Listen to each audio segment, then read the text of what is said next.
దేవుని సన్నిధానంలో మనం గడపడం, దేవునితో మనం ఉండడం దేవుడు మనకి ఇచ్చిన గొప్ప భాగ్యము. ఆ గొప్ప భాగ్యాన్ని మనం ఈ రోజున అనుభవించడానికి, సంతోషించడానికి మనం కూడుకొని ఉన్నాము. మరి చిన్న వాక్యం చదువుకొని వాక్యం నిమిత్తం ప్రార్థన చేసుకుని వాక్య భావనకు వెళ్తామండి. గత వారం మనము న్యాయాధిపతుల గ్రంథాన్ని ధ్యానం చేయడానికి మనం ప్రారంభించాము. న్యాయాధిపతుల గ్రంథాన్ని కొన్ని విషయాలు మనము జ్ఞాపకం చేసుకున్నాము. అంతకుముందు న్యాయాధిపతుల గ్రంథంలో ఉన్నటువంటి న్యాయాధిపతుల యొక్క పేర్లు మనము చదువుకొని దాని ద్వారాగా మనం ముందుకు ప్రవేశించినట్టుగా మనం చూస్తున్నాం. ఈ సమయం ముందు 6వ అధ్యాయము 11వ వచనాన్ని ఈ సందర్భంలో మనము చదువుకొని దేవుని యొక్క ఆశీర్వాదాలు మనం పొందుకుందామండి. చదువుదామా? న్యాయాధిపతుల గ్రంథము 6వ అధ్యాయము 11వ వచనాన్ని మనం చదువుతామండి.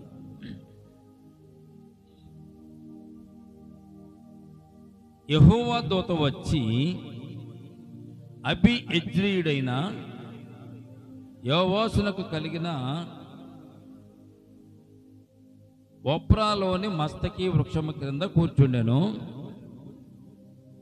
యోవాషు కుమారుడిని గిద్యోను మిద్యానీయులకు మరుగయుండునట్లు గానుగు చాటున చాలిండు గోధుమలను తొల్లగొట్టుచుండగా. చిన్ని ప్రార్థన చేసుకుందాం. ప్రేమల తండ్రి, కృపల దేవందములనైనా ఇంతవరకునైనా పాటలు ఎందుకు తోడుకున్నారు, నీ బిడ్డల సాక్ష్యం ఇచ్చారు. వారి సాక్ష్యాలు మీరే విని ఉన్నారు కనుక సాక్ష్యాలకు తగిన ఫలితం దయచేయండి. మరి ముఖ్యంగా చదవబడిన లేఖన భాగాన్ని విరిచి వడ్డించండి. లేఖన భాగంలో ఉన్నటువంటి సత్యాలు ప్రభువుని మీరు నేర్చుకోవడానికి, గ్రహించడానికి మీ కృప మాకు అనుకరించండి. ఇక ప్రభు న్యాయాధిపతుల గ్రంథము 6వ అధ్యాయము 11వ వచనాన్ని ఈ సందర్భం మీద ధ్యానం చేసుకోబోతుండగా తండ్రి మీరే నీ బిడ్డలమని మాతో మాట్లాడండి. నిలబడిన దాసుడు ఉట్టువాడు మట్టివాడు తండ్రి, నేను ఎందుకు పనికిరంటివాడు నన్ను ప్రభువా ఈ సమయం ముందు మీ ఆత్మ చేత సంధించండి, మీ ఆత్మ చేత నింపండి.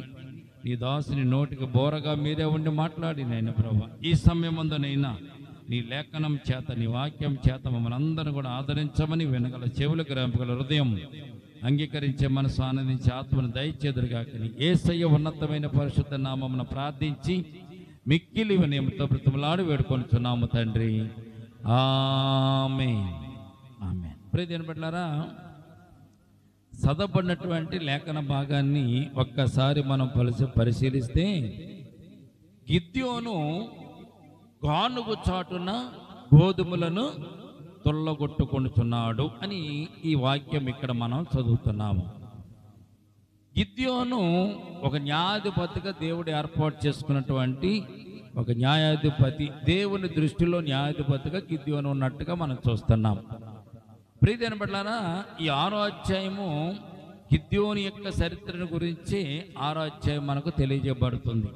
అటువంటి గిద్యోను చరిత్ర తెలియజేయబడుతున్న 6వ అధ్యాయంలో గిద్యోను గానుగు చాటున తన గోధుమలను, తన పంటను దొల్లగొట్టుకుంటున్న సందర్భాన్ని ఇక్కడ మనం చూడగలుగుతున్నాం. ఎందుకు గిద్యోను గానుగు చాటున తన గోధుమలను తొల్లగొట్టుకుంటున్నాడు అనేటువంటి విషయాన్ని మనం జ్ఞాపకం చేసుకోవడానికి గత వారం మనం కొన్ని విషయాలు జ్ఞాపకం చేసుకున్నాం. ఎవరికి భయపడి గిద్యోను గానుగు చాటున గోధుమలు తొల్లగొట్టుకుంటున్నాడు?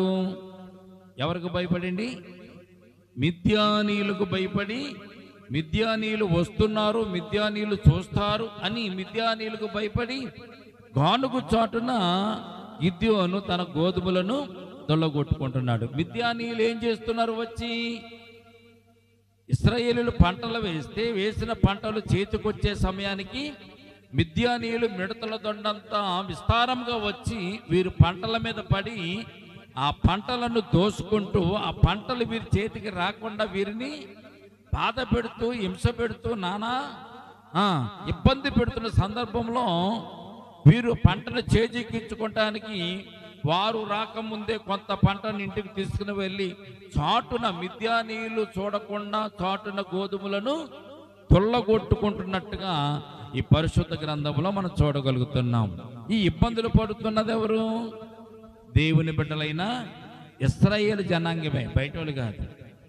దేవుని బిడ్డలని ఇశ్రాయేలు జనాంగానికి ఎంత బాధ ఎంత కష్టం ఎందుకు వచ్చింది అని మనము గత వారం మనం జ్ఞాపకం చేసుకుంటే, దేవుని మాట వినకుండా, దేవుడు చెప్పినట్టుగా నడుచుకోకుండా వీరేం చేసేవారండి? విగ్రహాల వైపుకు తిరిగి విగ్రహారాధన చేసి దేవుని పక్కన పెట్టి, వీరు విగ్రహారాధన చేస్తున్నప్పుడు, విగ్రహాల జోలికి విగ్రహాన్ని పూజిస్తున్నప్పుడు దేవునికి కోపం వచ్చి మిద్యానీయుల చేతికి వీరిని దేవుడు అప్పగించేశాడు. మిద్యానీయుల చేతికి దేవుడు వారిని అప్పగించినప్పుడు మిద్యానీయులు వారిని బాధ పెట్టడం మొదలుపెట్టారు. బాధ పెట్టడం మొదలుపెట్టిన తర్వాత వారు మరలా మొరపెట్టారు దేవునికి, మరలా ఏడవడం మొదలుపెట్టారు, మరలా కన్నీరు విడవడం మొదలుపెట్టారు. అప్పుడు దేవుడికి మరలా జాలి కలిగి గిద్యోనును ఏర్పాటు చేస్తున్నట్టుగా పరిశుద్ధ గ్రంథంలో మనం చూడగలుగుతున్నాం. దేవునికి స్తోత్రం కలుగునగాక. మానవుని జీవితం ఎలాగుంటుందో తెలిసింది, సంతోషంగా ఉంటే మనంతటి వారు లేరు.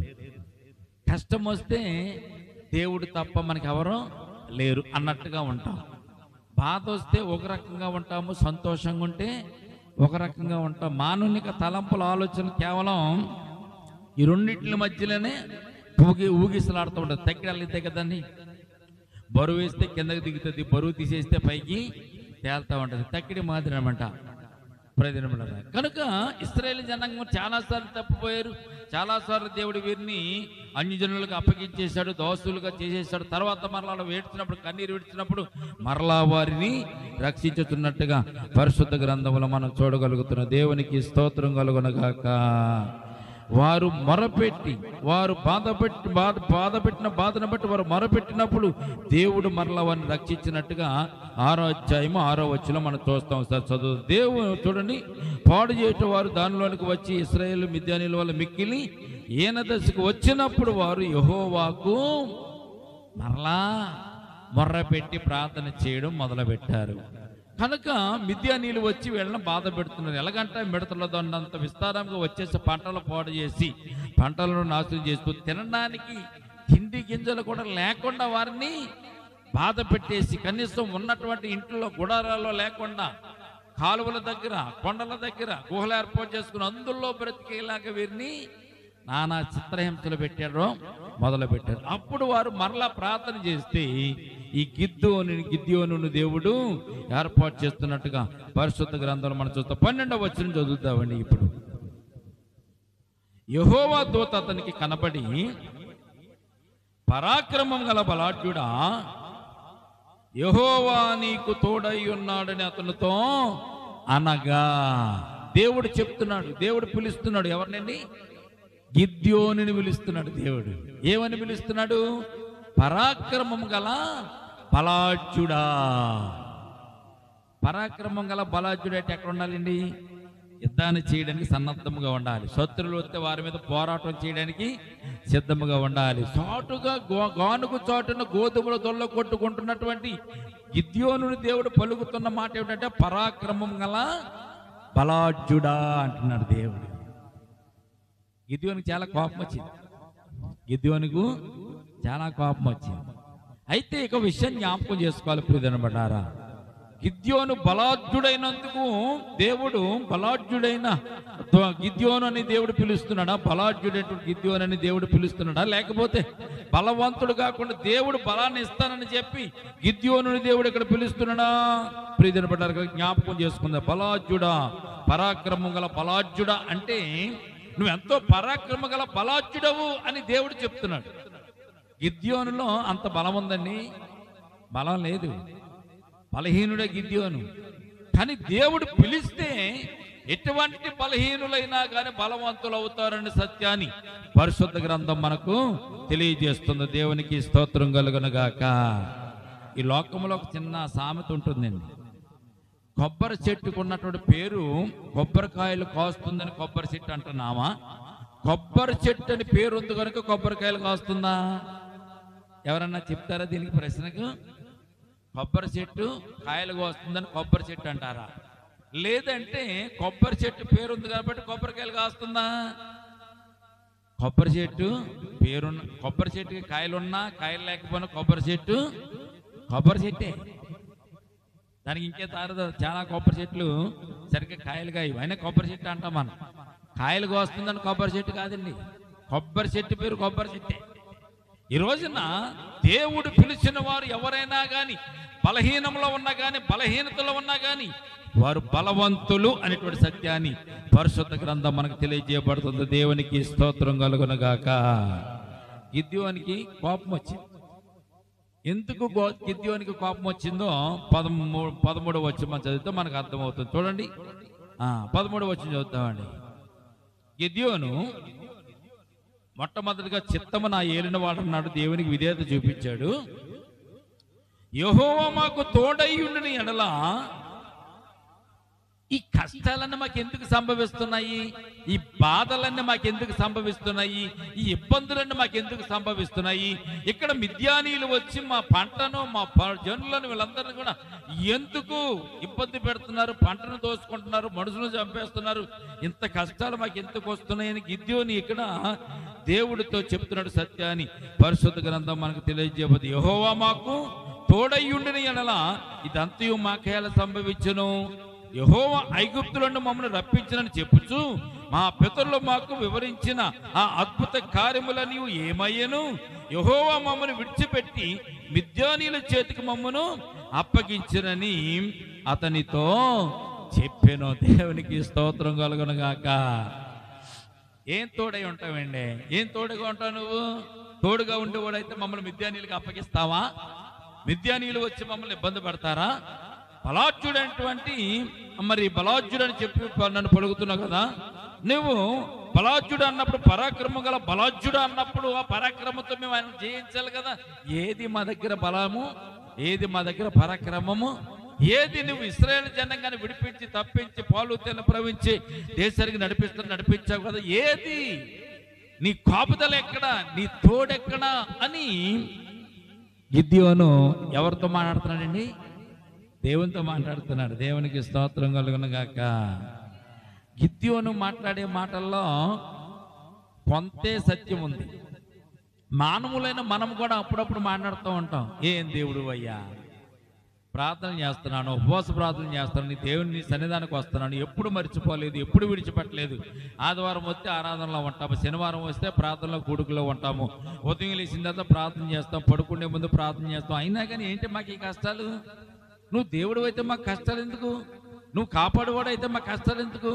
నువ్వు రక్షించేవాడు అయితే మాకు ఈ కష్టాలు ఎందుకు? నీ బిడ్డలకి ఇన్ని కష్టాలు పెడుతున్నావే నువ్వు, మరి బయట వాళ్ళకి ఎందుకు పెడతలేదు అని అప్పుడప్పుడు మనం కూడా దేవునిని అడుగుతూ ఉంటాం అన్నమాట. ఎందుకు అడుగుతామని తెలుసండి, దేవుని మహిమను గురించి మనకు తెలియక దేవునిని మనం అడుగుతాం. ప్రియదేవుని బిడ్డలారా, దేవుని దర్శనాన్ని మనం పొందుకోలేదు కనుక, దేవుని దర్శనం అంటే మనకు తెలియదు కనుక, దేవుని యొక్క మహిమ ప్రభావాలు ఎలాగుంటాయో మనం గుర్తించలేదు కనుక, దేవుడు ఒకవేళ మనకు శ్రమ వస్తే దేవుడిని అలాగ క్వశ్చన్ చేస్తాం, మనం ప్రశ్న వేస్తాం. ఈ సమయం ముందు మీకు జ్ఞాపకం చేస్తాను, దేవుడి గురించి బాగా తెలిస్తే నువ్వు దేవుని ప్రశ్నలు వెయ్యు. తల్లిదండ్రుల గురించి తెలిస్తే తల్లిదండ్రులు ప్రశ్న వేయు, గురువు గారి గురించి తెలిస్తే గురువు గారికి ప్రశ్న వేయవు, అధికారుల గురించి తెలిస్తే అధికారికి నువ్వు ప్రశ్న వెయ్యు. నువ్వు ప్రశ్నలు సంధిస్తున్నావంటే వారి గురించి నీకేమీ తెలియదు అనే విషయాన్ని మొట్టమొదటిగా మనం జ్ఞాపకం చేసుకోవాలి. దేవుడు ఎంత గొప్పవాడు, ఎన్ని చెప్పాడు. ఐగుప్తు నుంచి విడిపించినప్పుడు పాలు తేనె ప్రవహించి దేశం నడిపించిన, ఎర్ర సముద్రం అడ్డం వస్తే పాయలు చేశాడు కదా, నీళ్లు కావాలంటే బండ నుంచి తీర్చి నీళ్లు ఇచ్చాడు కదా, ఆహారం కావాలంటే ఆకాశం నుంచి మన్నాను కురిపించాడు కదా, మాంసం కావాలంటే పూరేళ్ళను పట్టుకోకుండా వేటాడకుండా వాళ్ళు పాళ్ళెము పక్కనే పూరేళ్ళు ఉండేలాగా దేవుడు కృప చూపించాడు కదా. ఇన్ని మహత్కార్యములు చేసినటువంటి దేవుణ్ణి నీవు విడిచి విగ్రహారాధన చేస్తున్నప్పుడు దేవునికి కోపం రాదా? కోపం వస్తుంది. మిద్యానీయుల చేతికి దేవుడు ఎందుకు అప్పగించాడంటే వారు విగ్రహారాధన చేస్తూ దేవునికి వ్యతిరేకమైన కార్యాలు చేస్తూ దేవునికి కోపాన్ని పుట్టించారు కనుకని మిద్యానీయుల చేతికి ఇశ్రాయేలు జనాంగాన్ని దేవుడు అప్పగించాడు. అది గిద్యోనికి కూడా తెలుసు. మీరు ఏ పనులు చేసినా కానీ మీరు మమ్మల్ని కాపాడాలండి, మేము ఎంత పాపం చేసినా కానీ మమ్మల్ని రక్షించాలండి అన్నట్టుగా గిద్యోని యొక్క సంబోధన ఇక్కడ మనకు కనబడుతుంది. ప్రియదేవుని బిడ్డలారా, నీవు మాకు తోడై ఉంటే ఇదంతా ఎందుకు జరుగుతుందని గిద్యోను దేవునితో వాగ్వాదం చేస్తున్నాడు. ప్రియదేవుని బిడ్డలారా, చూడండి ఏమంటున్నాడు తెలుసా, మా పితరులు మాకు వివరించిన అద్భుత కార్యములు ఏమయ్యను, యెహోవా మమ్మను విడిచిపెట్టి మిద్యానుల చేతికి మమ్మను అప్పగించినని దేవునితో చెప్పాను. 14వ వచనం, అంతటా యెహోవా అతని తట్టు తిరిగి బలము తెచ్చుకుని వెళ్ళి మిద్యానీయుల చేతుల నుండి ఇశ్రాయేలును రక్షింపుము, నిన్ను పంపిన వాడు నేనే అని చెప్పగా అతడు, చిత్తమున ఏలిన వాడా, దేని సహాయం చేత నేను ఇశ్రాయేలు రక్షింపగలను? నా కుటుంబం మనుష్య గోత్రములు ఎన్నికలేనిదే, నా పితరుల కుటుంబం నేను కనిష్ఠుడై ఉన్నానని ఆయనతో చెప్పాను. ఏమంటాడో తెలుసండి, ఇప్పుడు వెళ్ళు, నేను పంపించిన వాడు నిన్నే చెప్పి నీవు అక్కడ యుద్ధం చేయమని దేవుడు గిద్యోనుతో చెప్తున్నాడు. ప్రియమైన బిడ్డలారా, అతడు చిత్తము నన్ను పంపినవాడు నేనని చెప్పగా అతడు చిత్తమున ఏలిన వాడు, దేని సహాయం చేత నేను ఇశ్రాయేలును రక్షింపగలను? దేని సహాయం చేత? నా చేతిలో ఖడ్గం లేదు, నా చేతిలో బాహు లేదు, నాకు హస్తశస్త్రాలు లేవు. వాళ్ళైతే మిడతల దొండంత విస్తారముగా బయలుదేరి వచ్చేస్తున్నారు. ఎలాగ నేను వారిని సంహరిస్తాను? ఎలాగ వారిని చేయిస్తాను? నేను నా వంశంలో, నా పితరుల వంశంలో కనిష్ఠుడిని, కడసారి వాడునని దేవునితో తనకున్నటువంటి బలహీనతలు దేవుని సన్నిధానంలో గిద్యోను చెప్తున్నాడు. నువ్వు బలహీనతలతో దేవుడికి పని ఏంటి? బలము లేని వారిని దేవుడు ఎన్నుకోడు. బలవంతులను బలహీనపరచడానికి, సిగ్గుపరచడానికి బలహీనులను దేవుడు ఏర్పరచుకుంటారు. బలమైన వారితో దేవుడు యుద్ధం చేయించడండి. దేవుడు యుద్ధం చేయించగల శక్తి గలవాడు. బలహీనుని, లెగలేని వాడిని తీసుకుని వెళ్ళి యుద్ధం చేయించి యుద్ధంలో దేవుడు గెలిపించగలడు. దావీదు సంగతి మనం ఆలోచిస్తే, దావీదు గొర్రెలు కోసుకునేవాడు. యుద్ధం గురించి దావీదుకి ఏం తెలిసింది? దావీదు అన్నలు యుద్ధం నేర్చుకున్నవారు. సౌలు రాజ్యంలో, సౌలు సైన్యంలో దావీదు అన్నలు సౌలు సైన్యంలో ఉన్నారు. దావీదుకి మాత్రం సౌలు సైన్యంలో అధికారము ఉండడానికి అవకాశం లేదు. దావీదు గొర్రెలు కాసుకుంటూ తన తండ్రి చెప్పిన మాటను విధేయత చూపిస్తూ గొర్రెలు కాసుకున్నటువంటి దావీదును తీసుకుని వచ్చి అన్నలు చేయలేనటువంటి యుద్ధమును చిన్నవాడు, కడసారి వాడైనటువంటి దావీదుతో దేవుడు యుద్ధమును జరిగించాడు. దేవునికి స్తోత్రం కలుగునగాక. మనం అనుకుంటాం బలహీనులమని, మనం అనుకుంటాం చేతకాని వారమని, మనం అనుకుంటాం మాకేమీ తెలియదని. కానీ దేవునికి తెలుసు ఆయన ఎవరిని బలపరిస్తే, ఎంత బలహీనుడైనా బలపరచబడి దేవుని కార్యములను సంపూర్తిగా చేయగలిగా గొప్పవారు అవుతారని దేవునికి తెలుసు. ప్రియమైన బిడ్డలారా, చూడండి ఎంత ప్రణాళికగా దావీదును దేవుడు యుద్ధంలోనికి రప్పించాడు. తండ్రి అన్నాడు యేసయ్య, నాయనా నీ అన్నలు యుద్ధంలో ఉన్నారు కదా, వారి క్షేమ సమాచారం తెలుసుకునేనా అని చెప్పి వారికి కొన్ని తినుబండారాలు మూట కట్టిస్తే ఆ తినుబండారాలు పట్టుకుని దావీదు ఏం చేశాడు? యుద్ధంలోనికి వెళ్ళి అన్నగారిని చూశాడు. అంతే, అన్నగారిని చూసేసరికి వాడు ప్రగల్భాలు పలుకుతున్నాడు గొలియాతు. అప్పటికి 40 రోజులు బట్టి ప్రగల్భాలు పలుకుతూ వీళ్ళని బెదిరిస్తూ వాడు లేచి నేను వస్తుంటే వీళ్ళందరూ కూడా దాక్కుడు గుడారంలోకి పారిపోతున్నారు. వాడిని దావీదు చూసి ఏమాత్రమో భయపడలేదు. దేవుడు పంపిస్తే అటువంటి గొప్ప అద్భుతమైన శక్తి మనకు కలుగుతుంది. ఈ రోజున మీ జీవితాల్లో కూడా ఎన్నిక లేని వారని మీరు అనుకోవచ్చు, బాధలు ఉన్నాయని మీరు అనుకోవచ్చు, కష్టాలు ఉన్నాయని మీరు అనుకోవచ్చు, అప్పులు ఉన్నాయని అనుకోవచ్చు, నాకు ఎవరు సహాయం చేసేవారు లేరని మీరు అనుకోవచ్చు. మనుషుల సహాయము వ్యర్థము, దేవుడే మాకు సహాయము చేయను అని ఎవరైతే పలికారు వారి మాట నెరవేర్చిన గొప్ప దేవుడు. మీరు కూడా మనుషుల సహాయం కోసం చూడకండి, దేవుని సహాయం కొరకు మీరు చూడండి. ఆయన పంపుతాడు, ఏ రకంగా పంపుతాడు, ఏ మార్గంలో పంపుతాడు. నీవెవరిని అడగక్కర్లేదు, ఎవరికి నీ బాధలు చెప్పుకోని అవసరం లేదు, దేవునికే చెప్పుకోవాలి. మనం దేవునికి చెప్పుకుంటే దేవుడు మన బాధలను తీర్చేవాడుగా ఉంటాడు. ప్రియమైన దేవునికి స్తోత్రం కలుగునుగాక.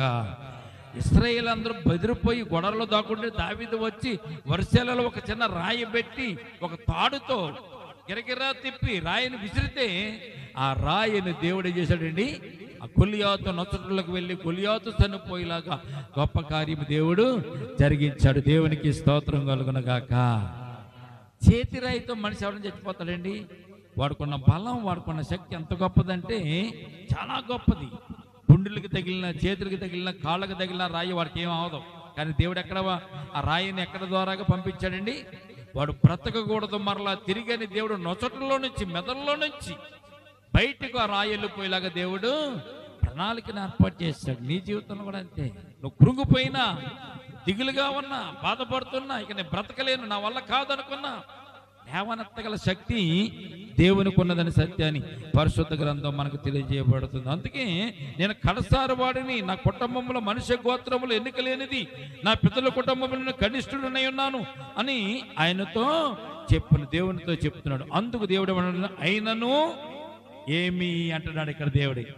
పోతే బావయ్య, కడసారైనా పర్లేదయ్యా, లేనివాడువైనా పర్లేదు, బలం లేనివాడైనా పర్లేదు, కనిష్ఠుడైనా పర్లేదు, అయిననేమి అంటున్నాడు. అక్కడ మాట చదవండి ఒకసారి. ఏమంటున్నాడు దేవుడు? అయిననేమి,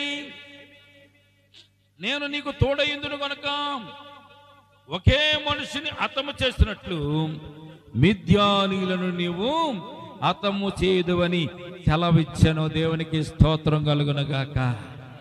ఎంత గొప్ప ధైర్యం అండి! దేవునిలో విశ్వాసములో మనం కొనసాగుతూ ఉంటే, దేవుని చెంత మనం నడుస్తూ ఉంటే, దేవునితో మనము నివసించగలిగితే, ప్రియమైన బిడ్డలారా, దేవుడిచ్చే అద్భుతమైనటువంటి బలము, శక్తి ఎంత గొప్పదంటే, మిద్యానీయులు ఎంతమంది ఉన్నా, ఎన్ని లక్షల మంది ఉన్నా, మిద్యానీయులు ఒక్కలే కాదు వీరితో పాటు వచ్చేది. వీరితో పాటు చాలా మంది కూడా కలిసి మిద్యానీయులతో పాటు వచ్చి ఆ పంటలను దోచుకుని, వారికి ఒక గాడిద గాని, ఒక గొర్రె గాని ఏమి మిగల్చకుండా వారి దగ్గర ఉన్న సంపద అంతా కూడా దోచుకుంటూ వెళ్ళిపోయేవారు. అంత మిడతల దండులాగా వచ్చిన వారందరినీ కూడా దేవుడు ఏమని ఆజ్ఞాపిస్తున్నాడు, ఇక్కడ ఏమని ధైర్యం ఇస్తున్నాడు తెలుసా ప్రియమైన బిడ్డలారా? ఒక్కరిని చంపినట్లుగా అంటే, ఎవరంటే ఒక్కరిని చంపినట్లుగా ఒకే మనుషుని హతము చేసినట్లు మిద్యానీయులను నీవు హతము చేయదు అని దేవుడు సెలవిచ్చిన. దేవునికి స్తోత్రం కలుగునుగాక.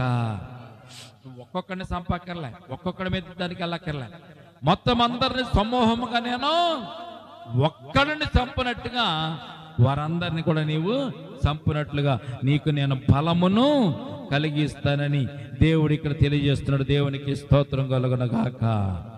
17వ వచనం చూడండి. అందుకు గిద్యోను, నా ఎడల నీకు కటాక్షము కడిగిన ఎడల నాతో మాట్లాడుచున్న వాడు నీవేని నేను తెలుసుకున్నట్లు ఒక సూచన నాకు కనపరచుము. బాగుంది. ఇన్ని సంవత్సరాలు మేము ఇబ్బంది పడ్డాం, ఇన్ని సంవత్సరాలు మేము కఠిన కారాగార శిక్షణ మేము భరించాం. తినడానికి తిండి లేదు, కట్టుకోవడానికి వస్త్రాలు లేదు, ఉండడానికి ఇల్లు లేదు. కనుక ఒక సూచన మాకు చూపించు. నువ్వే దేవుడు అయి ఉండి మిద్యానీయులను చంపడానికి నన్ను నువ్వు ఏర్పాటు చేసుకుని ఉంటే నాకు ఒక సూచనను చూపించు, కనపరచమని ఇక్కడ గిద్యోను అడుగుతున్నాడు. 18వ వచనం. నేను నీ వద్దకు వచ్చి నా అర్పణను బయటికి తెచ్చి నీ సన్నిధిని దాన్ని పెట్టు వరకు ఇక్కడ నుండి వెళ్ళకుమి అని వేడుకొనెను. ఆయన, నీవు తిరిగి వచ్చే వరకు నేను ఉండేదను అని చెప్పాను. ఒక్క సూచన అడుగుతున్నాడు. నేను అర్పణ తీసుకొస్తాను, మీరు దానిని ఆరగించాలి. ఆరగిస్తే మీరు చెప్పినవన్నీ కరెక్ట్ నేను నమ్ముతాను. నేను నైవేద్యం తెచ్చేంత వరకు, అర్పణ తెచ్చేంత వరకు మీరు నిలిచి ఉండమన్నప్పుడు దేవుడు అన్నాడు, నేను వచ్చే వరకు ఇక్కడే ఉండదని చెప్పాడు. 19వ వచనం చూడండి. అప్పుడు గిద్యోను లోపలికి పోయి ఒక మేక పిల్లను తూమిడి పిండితో పొంగని భక్ష్యములను సిద్ధపరిచి ఆ మాంసమును గంపలో ఉంచి అది వండిన నీళ్లను కుండలో పోసి ఆయన కొరకు ఆ మస్తకి వృక్షము క్రిందికి దానిని తీసుకుని వచ్చి దగ్గర ఉంచగా దేవుని దూత ఆ మాంసమును ఆ భక్ష్యములను పట్టుకొని రాతి మీద పెట్టి నీళ్లు పోయమని అతనితో చెప్పెను. అంతడు అలాగూ చేయగా యెహోవా దూత తన చేతనున్న కర్రను చాపి దాని కొనతో ఆ మాంసమును ఆ పొంగని భక్ష్యములను ముట్టినప్పుడు అగ్ని ఆ రాత్రుల నుండి వెడలి ఆ మాంసమును పొంగని భక్ష్యములను కాల్చివేసిన. దేవునికి స్తోత్రం కలుగునుగాక. ఇక్కడ మీకు ఒక సందర్భాన్ని మీకు జ్ఞాపకం చేస్తాను ప్రియమైన బిడ్డలారా. దేవుని యొక్క ఆహారంలో అగ్నితో కాల్చిన ఆహారాన్ని దేవుడు తినడు. పరలోకము నుండి వచ్చినటువంటి అగ్నితో దహించబడినటువంటి ఆహారాన్ని ఆయన ఆస్వాదిస్తాడు. ఏలియా ప్రార్థన చేసినప్పుడు ఏలియా అగ్నిని ముట్టించలేదు. బలిపీఠం కట్టాడు, కందకాన్ని తవ్వాడు, నీళ్లు పోసాడు, కర్రలు వరుసగా పేర్చాడు, రాళ్ళు పెట్టాడు. మందిరం ఆ బలిపీఠంని కట్టిన తర్వాత మాంసం తీసుకొచ్చి బలిపీఠం పెట్టిన తర్వాత దేవునికి ప్రార్థన చేస్తాడు ఏలియా. దేవునికి ప్రార్థన చేస్తే ఆకాశము నుండి అగ్ని వచ్చి ఆ కందకమును, నీళ్లను, మాంసమును బుగ్గిని చేసి దానిని దహించి వేసింది అనేటువంటి విషయాన్ని జ్ఞాపకం చేసుకోవాలి. దేవునికి స్తోత్రం కలుగునుగాక. ఇప్పుడు మనము ఆ పొంగని భక్ష్యములను, మాంసములను, నీళ్లను తీసుకుని వచ్చి దేవుని ముందర పెడితే దేవుడే దానిని పరలోకము నుంచి అగ్నిని రప్పించి ఆ దేవుడికి అర్పించినటువంటి ఆ అర్పణను అగ్ని చేత కాల్చినట్టుగా పరిశుద్ధ గ్రంథంలో మనం చూడగలుగుతున్నాం. ఈ సమయం ముందు మనం జ్ఞాపకం చేసుకోవాలి. దేవుని ఒక సూచన అడిగాడు, నువ్వు నిజమైన దేవుడు అయితే నేను అర్పణ తెచ్చేంత వరకు ఇక్కడే ఉండు, వెళ్ళద్దు అన్నాడు. దేవుడు కూడా ఒక మనిషి మాట వినడం అన్నది చాలా ఆశ్చర్యం కదండి. యెహోషువ మాట దేవుడు విన్నాడు. ఏమనన్నాడు? సూర్యుడా నీవు ఆగము, చంద్రుడా నీవు ఆగమని చెప్పినప్పుడు యెహోషువ ప్రార్థించినప్పుడు సూర్యుడు ఆగాడు, చంద్రుడు నిలిచిపోయాడు. మనుషుల మాట విన్నటువంటి ఒక రోజు మరలా ఎప్పుడు కూడా రాలేదని బైబిల్ రాయబడి ఉంది. ఇక్కడ గిద్యోను కూడా అడుగుతున్నాడు, ఒక సూచన కావాలి నాకు, నేను వచ్చేంత వరకు, అర్పణ తెచ్చేంత వరకు కూడా ఇక్కడే నువ్వు ఉండమని అర్పణ తీసుకొచ్చాడు. అర్పణ దేవుడు అంగీకరించిన తర్వాత గిద్యోను మరలా కొన్ని సూచనలు కూడా దేవునిని అడిగినట్టుగా పరిశుద్ధ గ్రంథంలో మనం చూడగలుగుతున్నాం. దేవునికి స్తోత్రం కలుగునగాక. ప్రియ దేవుని బిడ్డలారా, వారు గిద్యోను సూచనలు అడగడానికి గల కారణం ఏంటో తెలిసింది. గిద్యోను సూచనలు అడగడానికి కారణం ఏంటో తెలుసా? దేవుడు మనల్ని విడిచిపెట్టేస్తాడు. ఇన్ని సంవత్సరాలు మనం కఠిన కారాగార శిక్షను అనుభవించినట్లుగా బాధలు పడుతున్నాము. నేను వచ్చి ఇప్పుడు నేనే దేవుడు అంటున్నాడు కనుక మనం ఎలాగ నమ్ముతాము అని దేవుని యందు నమ్మిక లేనప్పుడు సూచనలు మనము అడుగుతూ ఉంటాము. గిద్యోను కూడా అలాగే సూచనలు అడిగినట్టుగా పరిశుద్ధ గ్రంథంలో మనం చూడగలుగుతున్నాం. ప్రియమైన బిడ్డలారా, గిద్యోను అడిగినటువంటి సూచనను దేవుడు తప్పకుండా ఏం చేశాడండి? వెనక్కి విని దేవుడు గిద్యోనికి సూచన ఇచ్చాడు. అక్కడ ఆ భక్ష్యములను ఆయనే తన అగ్నితో కాల్చి అగ్ని ద్వారాగా తన యొక్క మహిమను, ప్రభావాన్ని గిద్యోనికి దేవుడు చూపించినట్లుగా పరిశుద్ధ గ్రంథంలో మనం చూడగలుగుతున్నాం. కనుక ప్రియమైన బిడ్డలారా, ఈ మధ్యాహ్న కాల సమయం మన స్థితి ఎలాగున్నా కానీ, మన పరిస్థితులు ఎలాగున్నా కానీ, దేవుడు గనక మన పరిస్థితులను సరిచేస్తే భూమి మీద మరలా మనము పడిపోకుండా, జారిపోకుండా, తప్పిపోకుండా ఉంటామనే సత్యాన్ని గిద్యోనును దేవుడు పలకరించిన పలకరింపులో మనము చూడగలుగుతున్న. దేవునికి స్తోత్రం కలుగునుగాక.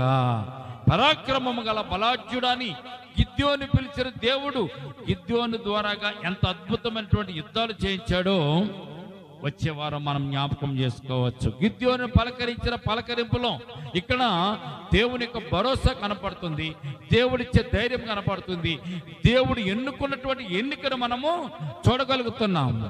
చూడండి, బలవంతులను సిగ్గుపరచడానికి బలహీనులను దేవుడు ఏర్పరచుకున్నాడు, జ్ఞానులను సిగ్గుపరచడానికి జ్ఞానహీనులను దేవుడు ఏర్పరచుకుంటాడు. ఇక్కడ బలవంతులైన వారంటే మిద్యానీల ఆ యొక్క సైన్యమంతటిని కూడా సైన్యమంతటి మీద విజయం పొందడానికి దేవుడు గిద్యోనును కడసారు వాడేటువంటి తన పితరుల వంశములో ఎన్నిక లేని వాడేటువంటి గిద్యోనును దేవుడు ఏర్పాటు చేసుకుని పరాక్రమం గల బలాఢ్యుడని పేరు పెట్టి ఆ బలమును, శక్తిని గిద్యోనుకు దేవుడు ఇస్తున్నట్టుగా పరిశుద్ధ గ్రంథంలో మనం చూడగలుగుతున్నాం. మనం కూడా ఈ రోజున మనం కూడా బలహీనంగా ఉన్నాము, బలవంతులుగా ఏం లేవండి. వచ్చే శోధనలను బట్టి, ఇరుకులను బట్టి, ఇబ్బందులను బట్టి, కష్టాలను బట్టి, కన్నీరుని బట్టి మనం కూడా బలహీనంగా ఉన్నాము. కానీ దేవుడు ఒక్కసారి నిన్ను చూసి, దేవుడు ఒక్కసారి నిన్ను పిలిచి, దేవుడు ఒక్కసారి నిన్ను ముట్టి నీకు బలమును గనక ఇస్తే, శక్తిని ఇస్తే, నీకు ఆదరణ ఇస్తే, నీకు కాపుదల ఇస్తే, నిన్ను గనక దేవుడు లేవనిస్తే నీకంటే గొప్పవారు ఇంకొకరు ఎవరు కూడా ఉండరు. ప్రియమైన బిడ్డలారా, ఈ సమయం ముందు మీరు జ్ఞాపకం చేసుకోండి. దేవుడిచ్చేటువంటి బలముల కోసం, దేవుడిచ్చే శక్తిని కోసం, దేవుడిచ్చే ఆశీస్సుల కోసం, ఆశీర్వాదాల కోసం మనము ఎదురు చూడాలి. రాత్రికాల సమయం మందు మనం జ్ఞాపకం చేసుకున్నాం. 4 కుటుంబాలను జ్ఞాపకం చేసుకున్నాం. 4 కుటుంబాలు కూడా ఆశీర్వదింపబడినటువంటి కుటుంబాలుగా అవి ఉన్నట్టుగా మనం జ్ఞాపకం చేసుకున్నాం. ఆ కుటుంబాల్లో ఉన్నటువంటి 4 కుటుంబాలు ఉన్నటువంటి ఒకే ఒక రకమైనటువంటి సాదృశ్యం ఏంటో తెలుసండి.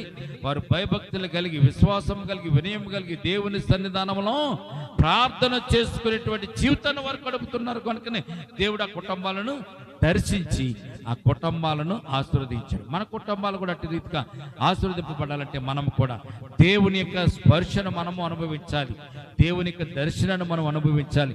దేవుని యొక్క మాటను మనము కూడా వినాలి. దేవుని స్వరమును కూడా వినడానికి మనము అర్హత కలిగిన వారుగా ఉండాలి. మనకు అర్హత లేకపోయినా ఇస్తాడు, కోరుకుంటే ఇస్తాడు ఆయన. కనుక అటు రీతిగా మనము కూడా గిద్యోనును దేవుడు పిలిచినట్టు పిలుపుని బట్టి పరాక్రమం గల బలాఢ్యుడని గిద్యోనును గోనుకు చోటను గోధుమలు తొల్లగొట్టుకుంటున్నటువంటి గిద్యోనుని ఎలాగైతే దేవుడు పిలిచాడో నిన్ను కూడా దేవుడు పిలిచాడు. నిన్ను కూడా దేవుడు ఏర్పాటు చేసుకున్నాడు. కనుక నిన్ను కూడా దీవించడానికి ఆయన ఇష్టపడుతున్నాడు. అటు రీతిగా దేవునిలో నడుస్తూ, దేవునిలో గడుపుతూ, దేవునికి విధేయులై ఉంటూ దేవునికి ఆశీస్సులు పొందుకుందాం. ఈ కొద్ది మాటలు దేవుడు దీవించి మనలను ఆశీర్వదించును గాక. తల వంచండి, చిన్న ప్రార్థన చేసుకుందాం. ప్రేమల తండ్రి, కృపల దేవందరమునైనా ఎంతవరకునైనా మీకు కొడుకులో ఉండి మాతో ఉండి మమ్మల్ని నడిపించినందుకు స్తోత్రాలు తండ్రి. ఎన్నికలు ఎన్ని వారిని ఏర్పాటు చేసుకున్నట్టు గొప్ప దేవుడు తండ్రి. నీకు గనులు అవసరం లేదనైనా, నీకు గొప్పవారు అవసరం లేదనైనా, డబ్బున్నవారు అవసరం లేదనైనా ప్రభువా. అందుకే తండ్రి నైనా ఎన్నికలేని వారిని మమ్మల్ని మీరు ఏర్పాటు చేసుకున్నారు. మీరే ఎన్నిక చేసుకున్నారు. మీ మహిమ ప్రభావాలను మాకు నేను కిరీటంగా ధరింప చేసినట్టు గొప్ప దేవుడవ తండ్రి. ఈ సమయం ముందు గిద్యోనుతో మీరు చెబుతున్నారు, పరాక్రమం గల బలాఢ్యుడా, గోధుమ చాటు గోనుగు చాటును గోధుమలు ఎలా దొల్లగొట్టుకొనుచున్నావు. నువ్వు పరాక్రమం గల బలాఢ్యుడు అని గిద్యోనుతో నువ్వు పలుకుతున్నావు తండ్రి నైనా. నిజమే తండ్రి, మీరు మాకు ఇచ్చిన శక్తి, మీరు మాకు ఇచ్చిన బలము, మీరు మాకు ఇచ్చిన అధికారము, మీరు మాకు ఇచ్చినటువంటి ధైర్యం అని ప్రభు మేము విడిచిపెట్టేసి లోకంలోనైనా పడిపోతున్నాము, చెరిగిపోతున్నాము, చెడిపోతున్నాము. నీ ఆశీర్వాదాలకు నన్ను దూరంగా వెళ్ళిపోతున్నాము తండ్రి. ఈ సమయం అందరైనా మరలా మీరు మాకు జ్ఞాపకం చేసుకున్నందుకు స్తోత్రాలు. మరలా మమ్మల్ని గుర్తించినందుకు స్తోత్రాలు. మరలా మమ్మల్ని పిలుస్తున్నందుకు స్తోత్రాలు. గిద్యోనును పిలిచినట్టుగా ప్రభువా ఈ సమయం అందరైనా నీ బిడ్డలమైన మమ్మల్ని కూడా పిలుస్తున్నందుకు స్తోత్రాలు. గిద్యోనును ఆదరించడానికి వచ్చినట్టుగా మమ్మల్ని కూడా ఆదరించడానికి ఈ సమయం అందరైనా మా మధ్యకు ఏం చేసిన దేవానికే స్తోత్రాలు. కూడి వచ్చిన సంఘాన్ని, సంఘ బిడ్డలు కూడా జ్ఞాపకం చేసుకోండి. ఒకవేళ గిద్యానికి వెళ్ళి గోనుగు చాటును దాక్కుని నైనా వారు గోధుమలు దొల్ల కొట్టుకుంటున్నారేమో, వారి జీవితాన్ని గడుపుతున్నారేమో, వారి జీవితంలో ఆనందం లేదు, సంతోషం లేదు. ఇదిగో ప్రభువా, గిద్యోనైతే అమాలేకులకు, మిద్యానీయులకు భయపడుతున్నాడు. కానీ మేమైతే నేను ప్రభువా సాతానికి భయపడుతున్నాము. నైనా భయపడొద్దని చెప్పడానికి, గిద్యోనికి తోడుగా ఉంటానని చెప్పడానికి గిద్యోని దర్శించిన దేవా, ఈ సమయం ముందు నేను నీ బిడ్డలైన వారందరూ కూడా దర్శించండి. వారికి ఉన్న అవసరతలు తీర్చండి, అక్కరతలు తీర్చండి. ఏ విషయంలో అయితే వారు భయపడుతున్నారో, ఏ విషయంలో అయితే వారు బెగ్గపడుతున్నారో, ఏ విషయంలో అయితే వారు దుఃఖిస్తున్నారో, నేనా ఆ విషయాలన్నీ తీర్చగలిగిన వాడు నేనేనని చెప్పి నీ బిడ్డలకు కూడా మీరు ధైర్యం దయచేయండి నైనా. గిద్యోనికి ఇచ్చినటువంటి ధైర్యాన్ని, గిద్యోనికి ఇచ్చినటువంటి బలాన్ని, గిద్యోనికి ఇచ్చినటువంటి భరోసాని ఈ బిడ్డల కుటుంబాలకు కూడా దయచేయండి తండ్రి. ఈ సమయం ముందు ఎవరైతే నీ వాక్యమును విన్నారో, ఎవరైతే నీ వాక్యమును ప్రభు అర్థం చేసుకున్నారో, వారి జీవితంలో గిద్యోనికి ఇచ్చిన భరోసాను, గిద్యోనికి ఇచ్చిన ధైర్యాన్ని ఆ కుటుంబాల్లో కూడా మీరు దయచేయండి ప్రభువా. ఒక్కడిని చంపినట్టుగా మిద్యానీయులందరినీ చంపేటువంటి శక్తిని నేను నీకు ఇస్తున్నాను, నిన్ను బలపరుస్తున్నాను చెప్పినటువంటి దేవుడు నువ్వే తండ్రి నైనా. ఎన్ని సమస్యలున్నా, ఎన్ని ఇబ్బందులున్నా, ఎన్ని ఇరుకులున్నా నైనా ఒక్కసారి వాటిని తుడిచివేయగలిగిన గొప్ప దేవుడు నీవే అని సత్యాన్ని నీ బిడ్డలకు కూడా ధైర్యమును దయచేయండి, బలమును దయచేయండి నైనా. నీ బిడ్డలు నీ సన్నిధానంలో గడపడానికి, నీ సన్నిధానంలో నిత్యము నిన్ను స్తుతించడానికి నీ కృప చూపించండి తండ్రి. ఈ సమయం అంతా కూడి వచ్చిన సంఘాన్ని, సంఘ బిడ్డలందరూ జ్ఞాపకం చేసుకోండి నైనా. కూడి వచ్చిన బిడ్డల ప్రభువా వారి గృహాల చుట్టూ మీ కంచె వేసి కాపుదల దయచేయండి. వారి గృహాలలో ప్రభునైనా మీ కార్యములు జరిగించండి. మీ బలాన్ని, మీ శక్తిని ఆ గృహాలలో వచ్చండి, ఆ బిడ్డల వచ్చండి. ఎవరినైనా ప్రభు ఏదైతే కోరుకుంటున్నారో వారు కోరుకున్నట్టుగా తగినటువంటి ప్రతిఫలమును వారికి దయచేయండి. ఈ సమయం అందరైన ప్రభువా సంఘ బిడ్డలందరూ కూడా జ్ఞాపకం చేసుకోమని, ఇగో ప్రభు సంఘ బిడ్డల చుట్టూ మీ కంచె వేసి కాపుదల దయచేయమని, మీ సన్నిధానపు ఆశీర్వాదము, దీవుల వర్షము నీ బిడ్డల పైన కుమ్మరించమని ఈ సమయం అందు నీ బిడ్డలమైన మాతో మీరు మాట్లాడినందుకు స్తోత్రాలు తండ్రి. గిద్యోను బలపరిచినట్టుగా మమ్మల్ని బలపరచడానికి ఇష్టపడుతున్న దేవానికి స్తోత్రాలు. గిద్యోనుని దీవించినట్టుగా నీ బిడ్డలమైన అందరినీ కూడా దీవించినందుకు స్తోత్రాలు తండ్రి. గిద్యోనుకు తోడుగా ఉంటున్న దేవ, నీ బిడ్డలకు కూడా మీరు తోడుగా ఉండి వారిని నడిపించండి. వారికి ఉన్న ప్రతి అగ్రతలు అవసరతలు తీర్చండి.